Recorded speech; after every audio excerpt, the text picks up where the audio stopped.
नमस्कार साथियों, मेरा नाम है अक्षय और आपका स्वागत है दृष्टि आईएएस चैनल की इस नए वीडियो में। ये हमारा एमसीक्यू प्रैक्टिस सीरीज़ प्रोग्राम है, जहाँ पर हम आज की इस वीडियो में साइंस से जुड़े कुछ इंपॉर्टेंट कॉन्सेप्ट्स पर बात करेंगे, कुछ इंपॉर्टेंट सवालों पर बात करेंगे। चलिए वीडियो की शुरुआत करते हैं। आज का हमारा पहला सवाल आईओटी यानी कि इंटरनेट ऑफ थिंग्स से जुड़ा हुआ है। तो हमें आईओटी के संबंध में इन कथनों पर विचार करना है जो कि नीचे दिए हुए हैं। हमारा पहला कथन है, आईओटी विभिन्न अन्य भौतिक उपकरणों से डिजिटल जानकारी को कनेक्ट और उपयोग कर सकता है। हमारा दूसरा कथन है, IoT machine to machine learning है। हमारा तीसरा कथन है, आईओटी केवल वायरलेस तकनीक का उपयोग करता है। हमारा चौथा कथन है, स्वास्थ्य देखभाल उपकरणों के कुशल प्रबंधन के लिए आईओटी उपकरणों का उपयोग किया जा सकता है। तो उपयुक्त में से कौन सा कथन सही है ये हमें बताना है। हमारे ऑप्शन हैं, ऑप्शन ए केवल 1 और 3, ऑप्शन बी केवल 2 और 3, ऑप्शन सी केवल 1 और 2 4, ऑप्शन डी 2 और 4। तो इसका जो सही जवाब है वो है बेसिकली आपका ऑप्शन सी, यानी कि 1 और 4 जो आपके कथन हैं वो सही हैं और 2 और 3 आपके गलत हैं।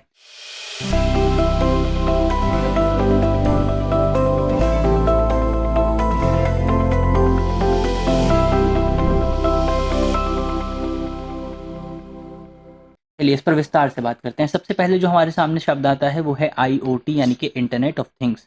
आईओटी के बारे में अगर आप बात करें तो ये भौतिक वस्तुओं के एक नेटवर्क की तरह काम करता है, यानी कि बहुत सारे जो फिजिकल जो उपकरण होते हैं, फिजिकल जो डिवाइस होते हैं, उनको आपस में जोड़ता है एक नेटवर्क की तरह, जो इंटरनेट पर अन्य उपकरणों और प्रणालियों के साथ डेटा को जोड़ने और आदान प्रदान करने के उद्देश्य से सेंसर, सॉफ्टवेयर और दूसरी तरह के टेक्नोलॉजीज के साथ एम्बेडेड होता है। क्या मतलब हुआ इसका? इसका मतलब ये है कि बेसिकली बहुत सारे डिवाइस हो गए। मान लीजिए कि एक एसी है, फ्रिज है, टीवी है, वॉशिंग मशीन है, ये बहुत सारे डिवाइस आपके घर में रहते हैं। और ये बहुत सारे जो डिवाइस हैं, इन डिवाइसेस को अगर आप एक सिस्टम के ज़रिए आपस में कनेक्ट कर दें तो क्या हो जाएगा? ये बेसिकली आपका कहलाएगा इंटरनेट ऑफ थिंग्स। इसको आप एग्जांपल से भी समझ सकते हैं। मान लीजिए कि आपका फ्रिज जो है वो बेसिकली आपका आईओटी सिस्टम से कनेक्ट है। अब आपके फ्रिज में मान लीजिए कि जो है दूध के पैकेट खत्म हो जाते हैं और आपके आईओटी को जो है आपका आईओटी डेटा के बेस पे पता लगा लेता है। उसके बाद आपका जो सिस्टम है वो ऑटोमेटिकली आपके फ़ोन पर जाएगा, आपके लैपटॉप पर जाएगा, जो भी आपके पास तकनीक मौजूद है, और वहाँ से ई-कॉमर्स का इस्तेमाल करते हुए अपने आप जो है आपके जो दूध के पैकेट्स हैं वो ऑर्डर कर देगा, अगर आपने उसमें इस तरह की इन्फॉर्मेशन सेव कर रखी है, स्टोर कर रखी है। तो बेसिकली हुआ क्या? यहाँ पे ह्यूमन इंटरवेंशन के बिना तकनीक ने अपने आप आपकी ज़रूरतों को पूरा किया, सारी मशीनों को इकट्ठा इकट्ठा किया गया। अब मान लीजिए आप जो है वॉशिंग मशीन चलाते हैं, वहाँ पर आपका पाउडर खत्म हो जाता है, तो आपका पाउडर भी ऑर्डर कर दिया जाएगा, या फिर आप बहुत सारे इसके एप्लीकेशंस जो है बेसिकली देख सकते हैं। ये तो हमने घर के एप्लीकेशन की बात की कि आप इसका घर में कैसे इस्तेमाल कर सकते हैं। तो इन उपकरणों में सामान्य घरेलू वस्तुओं से लेकर के आपका जो बहुत सोफिस्टिकेटेड टेक्नोलॉजी होती है वो चीज़ें शामिल होती हैं इसमें। इसके अलावा इसमें एक इम्पॉर्टेंट शब्द आता है, वो है आपका मशीन लर्निंग। मशीन लर्निंग जो शब्द है वो पहली बार 1959 में सामने आया था और इस शब्द को गढ़ा था आर्थर सैमुअल्स ने। इसे स्पष्ट रूप से बेसिकली प्रोग्राम किए बिना सीखने की क्षमता के रूप में परिभाषित किया जाता है। तो बेसिकली आपका जो कंप्यूटर है, जब वो अपने आप चीज़ें, आपका जो प्रोग्राम है जब वो अपने आप चीज़ें सीखने लग जाता है, तो इसे आप कहते हैं machine learning. Machine learning basically algorithm को प्रशिक्षित करती है, यानी कि उसे इस तरह से डिज़ाइन किया जाता है कि वो खुद से आपस में सीख सके और अपने आप को डेवलप कर सके। और जो आईओटीज़ हैं, जो इंटरनेट ऑफ टेक्नोलॉजी हैं, उसमें बेसिकली लाखों उपकरणों को भारी मात्रा में डेटा प्रदान किया जाता है और मशीन लर्निंग का फिर वहाँ पर इस्तेमाल होता है और उसके बेस पर फिर उसको संचालित किया जाता है। तो आप कह सकते हैं कि आपके जो मशीन लर्निंग है, एमएल जो है, वो कहाँ इस्तेमाल होता है? वो इस्तेमाल होता है आईओटी में। तो इसे आप क्या कह सकते हैं? यहाँ पर आपका दूसरा कथन गलत है, क्योंकि दूसरे कथन में क्या था? दूसरे कथन में था आपका कि बेसिकली आपका जो मशीन लर्निंग है, उस मशीन लर्निंग में केवल मशीन टू मशीन लर्निंग होती है, लेकिन ऐसा नहीं होता। मशीन टू मशीन लर्निंग केवल एमएल में होता है, मशीन लर्निंग में होती है। जो आपका आईओटी है उसमें बहुत सारी मशीनों के बीच में डेटा का इंटरैक्शन आपको देखने को मिलता है। इसके अलावा आईओटी जो डिवाइस होता है उसको डेटा को कनेक्ट करने और साझा करने के लिए कई तरीकों का उपयोग किया जाता है। जैसे कि आप वायरलेस कनेक्टिविटी उपयोग कर सकते हैं, जिसमें आपका वाईफाई हो गया, ब्लूटूथ हो गया, आप ईथरनेट का इस्तेमाल कर सकते हैं, यानी कि आपने वायर्स देखे होंगे, वायर्स का आप इस्तेमाल कर सकते हैं, सैटेलाइट कनेक्शन का इस्तेमाल कर सकते हैं, इसलिए कथन 3 सही नहीं है। इसके अलावा चौथे कथन की अगर आप बात करें तो आप बहुत सारे सेक्टर्स में जो है आईओटी का इस्तेमाल कर सकते हैं और उनमें से एक सेक्टर है आपका स्वास्थ्य देखभाल सेक्टर, यानी कि हॉस्पिटल्स में भी आप इसका इस्तेमाल कर सकते हैं, क्योंकि आप हॉस्पिटल्स में देखेंगे बहुत सारे उपकरण यूज़ होते हैं, बहुत सारे डिवाइसेस आपस में यूज होते हैं। तो अगर आप उन डिवाइसेस को आईओटी के जरिए जोड़ देते हैं तो उन डिवाइसेस के माध्यम से आप बेहतर रोगियों का बेहतर प्रबंधन कर सकते हैं। जैसे वहां पर अगर आप देखेंगे आपको व्हीलचेयर मिल जाती है, आपको निबुलाइजर होता है, ऑक्सीजन पंप होता है, निगरानी उपकरण होते हैं, बहुत सारी चीजें होती हैं। इन सब चीजों को अगर इंटरनेट के जरिए आप आपस में जोड़ देते हैं तो इनका जो मैनेज है वो बहुत ज्यादा बेहतर हो जाएगा। इस तरह से आपका कथन 4 सही है और जो हमारा विकल्प सी है वो सही हो जाता है। हम बढ़ते हैं आगे, बात करते हैं अपने अगले सवाल पे। तो हमारा अगला सवाल क्लाउड कंप्यूटिंग के संबंध में है। क्लाउड कंप्यूटिंग के संबंध में हमें इन कथनों पर विचार करना है। हमारा पहला कथन है, निजी क्लाउड एक क्लाउड सेवाओं का वर्णन करता है जिसे केवल पूर्व निर्धारित लोगों के समूह द्वारा ही एक्सेस किया जा सकता है। हमारा दूसरा कथन है, निजी क्लाउड लोचदार व्यवहार के साथ साथ स्केलेबिलिटी भी प्रदान करता है। हमारा तीसरा कथन है, स्केलेबिलिटी क्लाउड कंप्यूटिंग की ये विशेषता है जो उपयोगकर्ताओं की ज़रूरतों को पूरा करने के लिए सेवा को आकार या वॉल्यूम में बदल देती है। हमारा चौथा कथन है, क्लाउड वातावरण को दुनिया में कहीं से भी एक्सेस किया जा सकता है जब तक उपयोगकर्ता के पास इंटरनेट तक पहुंच है। तो अब हमें बताना है कि इसमें से कौन सा कथन आपका सही है। तो यहाँ पर आपका जो है ऑप्शन बी बिल्कुल सही जवाब हो जाता है, यानी कि 1, 3 और 4 सही जवाब है और आपका दूसरा जो कथन है वो यहाँ पर गलत है। बाकी जो 1, 3 और 4 कथन हैं ये आपके सही हैं। इन पर विस्तार से अगर आप बात करें तो सबसे पहले जो इंपॉर्टेंट शब्द यहाँ पर आता है वो है आपका क्लाउड कंप्यूटिंग। तो हमें सबसे पहले क्लाउड कंप्यूटिंग के अर्थ को समझना होगा। क्लाउड कंप्यूटिंग क्या है? क्लाउड कंप्यूटिंग का अर्थ बेसिकली इंटरनेट पर server, storage, database, networking, software, analytics और इंटेलिजेंस सहित कंप्यूटर सेवाओं की डिलीवरी से है। यानी कि जब आप इस तरह की जो सेवाएं हैं, स्टोरेज की सेवा हो गई, यानी कि जैसे कि आप अपना कोई डेटा सेव करते हैं, वो सेवा अगर आप इंटरनेट के माध्यम से प्राप्त करते हैं तो इसको कहा जाता है क्लाउड कंप्यूटिंग। तो क्लाउड कंप्यूटिंग में अब आप सोच रहे होंगे कि यहाँ पर क्या बादलों का इस्तेमाल होता है, कि यहाँ पर क्लाउड शब्द लिखा हुआ है। तो यहाँ बादलों का इस्तेमाल नहीं होता, बल्कि दरअसल यहाँ पर जो जानकारी को आप जो एक्सेस मिलती है आपको, वो एक्सेस आपको जो है वर्चुअल माध्यम से प्राप्त होती है। और वर्चुअल माध्यम से यानी कि आपका जो है आप कह सकते हैं कि आकाश के माध्यम से, दूरस्थ स्थान से आपको जानकारी प्राप्त होती है। और इसीलिए यहाँ पर क्लाउड शब्द का इस्तेमाल किया जाता है। ये जो क्लाउड सेवा प्रदाता करने वाली जो कंपनियां होती हैं, क्लाउड सर्विसेज देने वाली जो कंपनियां होती हैं, वो यूजर्स को दूरस्थ सर्वर पर फाइलों और एप्लीकेशन को संग्रहित करने और फिर इंटरनेट के माध्यम से उस डेटा तक पहुंच प्राप्त करने की सुविधा देती हैं। तो इसका मतलब ये हुआ कि मान लीजिए आपने कभी अगर गूगल का डॉक इस्तेमाल किया हो, गूगल डॉक, तो उसमें क्या होता है, या फिर अगर आपने मान लीजिए कभी गूगल ड्राइव इस्तेमाल किया हो, तो गूगल ड्राइव इस्तेमाल करते हुए बेसिकली आप क्या करते हैं, आप ड्राइव पर किसी भी डेटा को सेव करते हैं और डेटा को सेव करने के बाद आप उस डेटा को कभी भी कहीं से भी एक्सेस कर सकते हैं। तो इसका मतलब ये हुआ कि उपयोगकर्ताओं तक पहुंच प्राप्त करने के लिए किसी विशेष स्थान पर रहने की आवश्यकता नहीं होती है।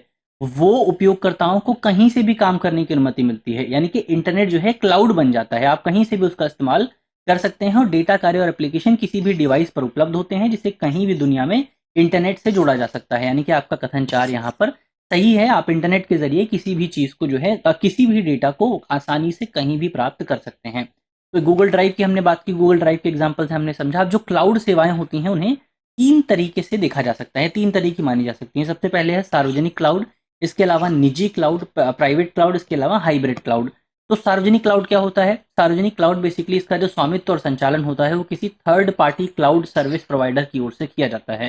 जैसे कि आपका माइक्रोसॉफ्ट कंपनी हो गई, अजूर कंपनी हो गई। तो ये जो कंपनियां हैं बेसिकली क्या है, सार्वजनिक क्लाउड प्रदाता हैं, क्योंकि इनका जो है ये अपना इंफ्रास्ट्रक्चर स्थापित करती हैं और फिर उस पूरे इंफ्रास्ट्रक्चर में लोगों को क्लाउड सर्विसेज देती हैं, यानी कि लोग उनके इंफ्रास्ट्रक्चर पर अपने फाइल्स को अपलोड कर सकते हैं, कहीं से भी उस फाइल को प्राप्त कर सकते हैं। ये हुआ पब्लिक क्लाउड। इसके अलावा आता है प्राइवेट क्लाउड। प्राइवेट क्लाउड में क्या होता है? तो प्राइवेट क्लाउड किसी एकल व्यवसाय या संगठन द्वारा विशेष रूप से उपयोग किए जाने वाला क्लाउड कंप्यूटिंग संसाधन है। यानी कि आपका जो सर्विस, जो आपका पब्लिक क्लाउड है वो बेसिकली बहुत सारे लोगों द्वारा इस्तेमाल किया जाता है, लेकिन जो प्राइवेट क्लाउड है वो किसी एक कंपनी द्वारा इस्तेमाल किया जाता है। तो इस तरह से आपका जो कथन 1 है वो यहाँ पर सही है। इसके अलावा हाइब्रिड क्लाउड की अगर आप बात करें तो हाइब्रिड जो क्लाउड है वो बेसिकली आपका निजी और सार्वजनिक क्लाउड को आपस में जोड़ता है, यानी कि इसमें आपको दोनों तरह की सुविधाएं आपस में मिल जाती हैं। तो क्लाउड स्केलेबिलिटी आमतौर पर निजी क्लाउड वातावरण में अधिक आसानी से वितरित की जाती है, जबकि क्लाउड लोच आमतौर पर सार्वजनिक क्लाउड वातावरण में आसानी से वितरित किया जाता है। यानी कि क्लाउड स्केलेबिलिटी की जो विशेषता है वो आपको निजी क्लाउड में देखने को मिलती है और क्लाउड लोचदार होने की जो विशेषता है वो आपको सार्वजनिक क्लाउड में देखने को मिलती है। तो इस तरह से आपका कथन 2 सही नहीं है। ये हमने बेसिकली इन तमाम ऑप्शंस पर बात की। अब बढ़ते हैं आगे, क्लाउड को हमने यहाँ पर समझा। आगे हमारा जो अगला सवाल है उसमें आपसे पूछा गया है कि होलो स्टोर प्रौद्योगिकी के संबंध में निम्नलिखित कथनों पर विचार कीजिए। हमारा पहला कथन है ये एक उपकरण है जो डेटा को ऑप्टिकल रूप से पढ़ता और लिखता है। हमारा दूसरा कथन है कि ये कंप्यूटर स्टोरेज डिवाइस है। अब उपरोक्त में से कौन सा से कथन सही है या फिर हैं? ऑप्शन ए है केवल एक, ऑप्शन बी है केवल दो, ऑप्शन सी है एक और दो दोनों, या फिर ऑप्शन डी ना तो एक और ना ही दो। तो इसका जो सही जवाब है वो है आपका ऑप्शन ए। ऑप्शन ए सही क्यों है? ऑप्शन ए सही है क्योंकि यहाँ पर पहला कथन सही है और दूसरा कथन आपका गलत है। तो अगर ऑप्शन ए की बात करें, सबसे पहले इस तकनीक को हमें समझना होगा। तकनीक का नाम है होलो स्टोर तकनीक, यानी कि होलोग्राफिक डेटा स्टोरेज तकनीक। इसमें क्या होता है, तो ये जो इस तकनीक है इसमें बेसिकली आपका होलोग्राफिक डेटा स्टोरेज एक सामूहिक भंडारण तकनीक है। यानी कि यहाँ पर जो है मास लेवल, बहुत बड़े लेवल पर आप जो है डेटा को एकत्रित करते हैं, उसको स्टोर करते हैं, संग्रहित करते हैं, जो अधिक जानकारी को कम जगह में ऑप्टिकल रूप से संग्रहित करने की सुविधा जो है हमें प्रदान करती है। तो इसके लिए बेसिकली डेटा को संग्रहित करने के लिए 3D होलोग्राफिक छवियों का जो है उपयोग किया जाता है। त्रिआयामी होलोग्राफिक छवियों का उपयोग किया जाता है। तो यहाँ से आप क्या समझ सकते हैं, यहाँ से आप कह सकते हैं कि बेसिकली आपका पहला जो कथन है वो सही है और दूसरा कथन गलत है, क्योंकि ये कोई स्टोरेज डिवाइस नहीं होता है, बल्कि ये क्या होता है, ये बेसिकली आपका ऑप्टिकल रूप से काम करता है और इसमें बेसिकली डेटा को स्टोर किया जाता है और होलोग्राफिक छवियों का उपयोग किया जाता है। तो यहाँ पर आपका फिजिकल इंफ्रास्ट्रक्चर कहीं भी यूज नहीं होता है। इसके अलावा प्रौद्योगिकी होलोग्राम का उपयोग करती है जो तब बनते हैं जब एक लेजर बीम से प्रकाश दो तरफ जो है विभाजित होता है। तो दो तरह के प्रकाश आपको देखने को मिलते हैं। पहला है signal beam. Signal beam basically आपका सिग्नल बीम में आपका डेटा मौजूद होता है, और दूसरा है रेफरेंस बीम, जिसे आप संदर्भ बीम भी कहते हैं। तो इस तरह से आपका विकल्प एक जो है वो सही जवाब हो जाता है। बढ़ते हैं आगे। हमारा अगला सवाल NFC यानी कि नियर फील्ड कम्युनिकेशन टेक्नोलॉजी को लेकर के है। हमें बताना है कि इनमें से कौन सा से कथन सही है या फिर है। हमारा पहला कथन है ये एक संपर्क रहित संचार तकनीक है जो विद्युत चुंबकीय रेडियो क्षेत्रों का उपयोग करती है। NFC को उन उपकरणों द्वारा उपयोग करने के लिए डिजाइन किया गया है जो एक दूसरे से 1 सेंटीमीटर की दूरी पर भी हो सकते हैं। हमारा तीसरा कथन है कि संवेदनशील जानकारी भेजते समय NFC एन्क्रिप्शन का उपयोग करता है। अब हमें नीचे दिए गए कूट के आधार पर सही विकल्प का चुनाव करना है। हमारे ऑप्शन है, ऑप्शन ए केवल एक और दो, ऑप्शन बी केवल तीन, ऑप्शन सी एक और तीन, ऑप्शन डी एक दो और तीन। तो इसका जो सही जवाब है वो है आपका ऑप्शन सी, यानी कि एक और तीन यहाँ पर सही जवाब हो जाते हैं। इसका मतलब ये हुआ कि ऑप्शन जो कथन दो है वो आपका गलत है। कथन एक और तीन सही क्यों है उस पर हम बात करते हैं। उसको अगर आप देखें तो सबसे पहले हमें नियर फील्ड कम्युनिकेशन टेक्नोलॉजी के बारे में बात करनी पड़ेगी। ये क्या है, ये बेसिकली आपका एक छोटी दूरी की संचार तकनीक है, कम्युनिकेशन टेक्नोलॉजी है, दो उपकरणों के बीच संचार को यानी कि कम्युनिकेशन को सक्षम बनाने के लिए विद्युत चुंबकीय रेडियो क्षेत्रों का उपयोग करती है। तो यहाँ पर आपका पहला कथन सही हो जाता है। इसके अलावा NFC जो टेक्नोलॉजी है वो उपयोगकर्ताओं को स्मार्टफोन या फिर भुगतान कार्ड जैसे संगत डिवाइस को टर्मिनल, POC या मशीन या फिर अन्य स्मार्टफोन से किसी अन्य संगत डिवाइस से कुछ सेंटीमीटर के भीतर रह करके भुगतान करने की अनुमति देती है। लेकिन हमारा जो ऑप्शन था वहां पर क्या कहा गया था, वहां पर केवल आपका 1 सेंटीमीटर का हमें ये दिया गया था, 1 सेंटीमीटर की लिमिट दी गई थी। तो इस तरह से लिमिट जो है गलत है और आपका कथन दो भी यहाँ पर गलत हो जाता है। तो अगर आप नियर फील्ड कम्युनिकेशन की बात करें तो आप कह सकते हैं कि बेसिकली अगर आपने कभी ATM से पैसा निकाला हो तो उस टेक्नोलॉजी को आप NFC कह सकते हैं, नियर फील्ड कम्युनिकेशन कह सकते हैं। या फिर अगर आपने क्रेडिट कार्ड से कभी स्वाइप किया हो, भुगतान किया हो बाजार में जाकर के, किसी शॉपिंग मॉल में जाकर के, तो उसको आप NFC कह सकते हैं। क्योंकि वहां पर क्या होता है, NFC लेन देन के लिए दो उपकरणों में NFC चिप होनी अनिवार्य होती है। यानी कि एक चिप आपके क्रेडिट कार्ड में होती है, एक चिप जो है आपके POC यानी कि जिसके जरिए आप भुगतान करते हैं उसमें मौजूद होती है, टर्मिनल में मौजूद होती है। तो जब दोनों चिप्स के बीच कांटेक्ट होता है तो आपकी जो संवेदनशील जानकारी है वो साझा की जाती है, और ये जो संवेदनशील जानकारी है ये आपका एन्क्रिप्शन के जरिए यानी कि एन्क्रिप्टेड होती है, कोडेड फॉर्म में जो है साझा की जाती है। तो इसलिए आपका कथन 3 सही है और आपका विकल्प सी यहाँ पर सही जवाब हो जाता है। बढ़ते हैं आगे, बात करते हैं अगले सवाल पे। हमारा जो अगला सवाल है इसमें आपसे पूछा गया है कि फिंगरप्रिंट स्कैनिंग के अलावा किसी व्यक्ति की बायोमेट्रिक पहचान में निम्नलिखित में से किसका उपयोग किया जा सकता है। ये सवाल आपसे 2014 में UPSC में पूछा गया था। हमारे जो आपके कथन हैं उसमें पहला है आइरिस स्कैनिंग, इसके अलावा रेटिना स्कैनिंग, रेटिनल स्कैनिंग, इसके अलावा वॉइस रिकग्निशन या आवाज़ पहचान। तो नीचे दिए गए कोड का उपयोग करके हमें सही उत्तर का चुनाव करना है। अगर ऑप्शंस की बात करें तो इसमें पहला ऑप्शन है केवल 1, दूसरा ऑप्शन है केवल 2 और 3, तीसरा ऑप्शन है 1 और 3 या फिर चौथा ऑप्शन है 1, 2 और 3। तो इसका जो सही जवाब है वो है आपका ऑप्शन डी, यानी कि तीनों जो आपके कथन हैं वो यहाँ पर सही जवाब हो जाते हैं। तो डी इसका सही जवाब है। सबसे पहले बायोमेट्रिक सत्यापन की अगर आप बात करें, बायोमेट्रिक आइडेंटिफिकेशन की बात करें, तो ये एक तकनीक होती है, ये एक माध्यम है जिसके ज़रिए आप किसी व्यक्ति को एक या अधिक विशिष्ट जैविक लक्षणों का मूल्यांकन करके उसकी विशिष्ट पहचान स्थापित कर सकते हैं।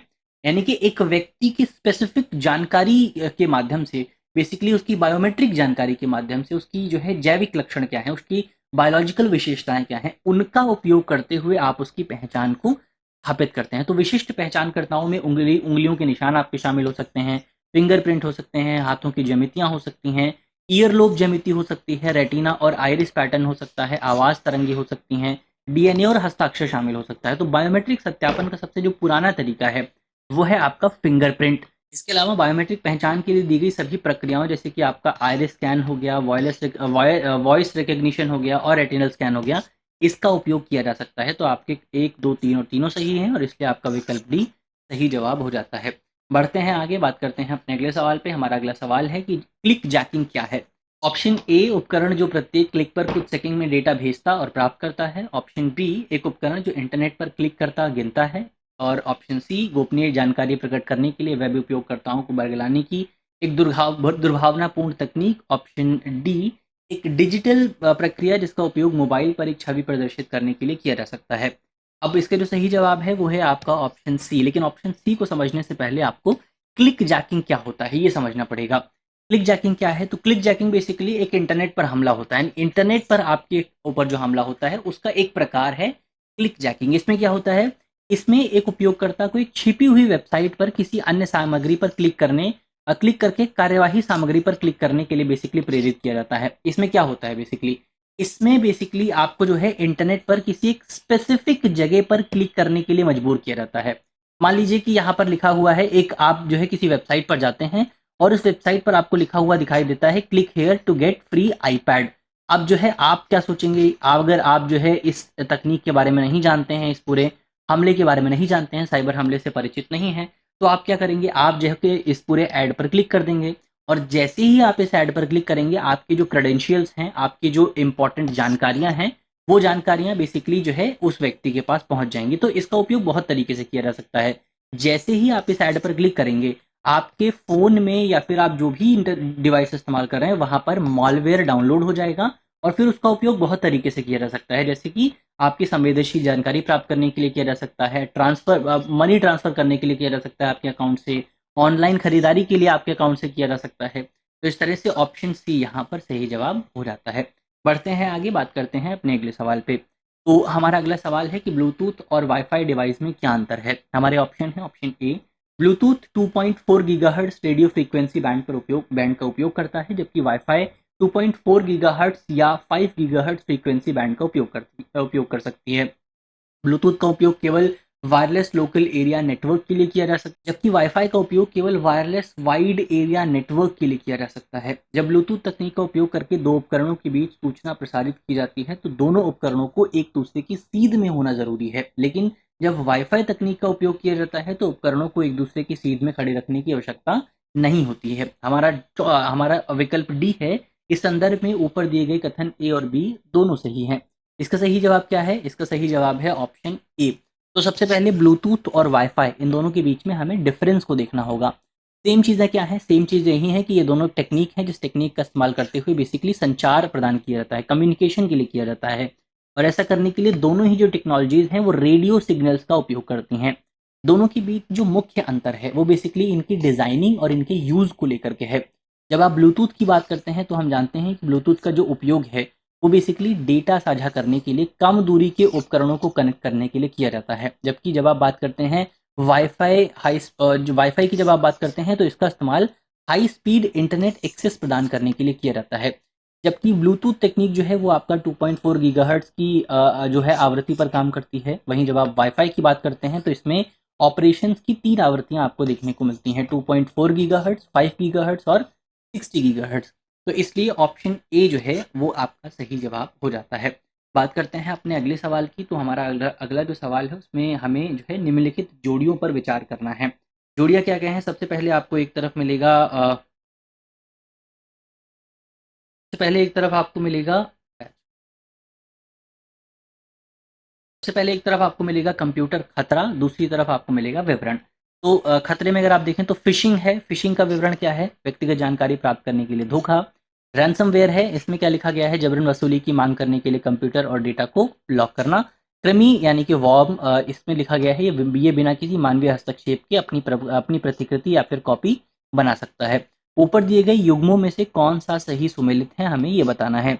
हमारे ऑप्शन है, ऑप्शन ए केवल 1 और 2, ऑप्शन बी केवल 2 और 3, ऑप्शन सी 1, 2 और 3 और ऑप्शन डी उपरोक्त में से कोई नहीं। तो इसका जो सही जवाब है वो है आपका ऑप्शन सी, यानी कि 1, 2, 3 और तीनों यहाँ पर सही हो जाते हैं।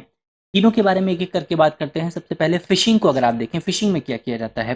फ़िशिंग बेसिकली एक गैर कानूनी गतिविधि है, सभी लोग जानते हैं, क्योंकि एक साइबर हमला है, जहाँ पर नकली वेबसाइट या ईमेल जो मूल या प्रमाणिक बहुत दिखाई देती है, उन्हें संवेदनशील और व्यक्तिगत विवरण प्राप्त करने के लिए उपयोग किया जाता है।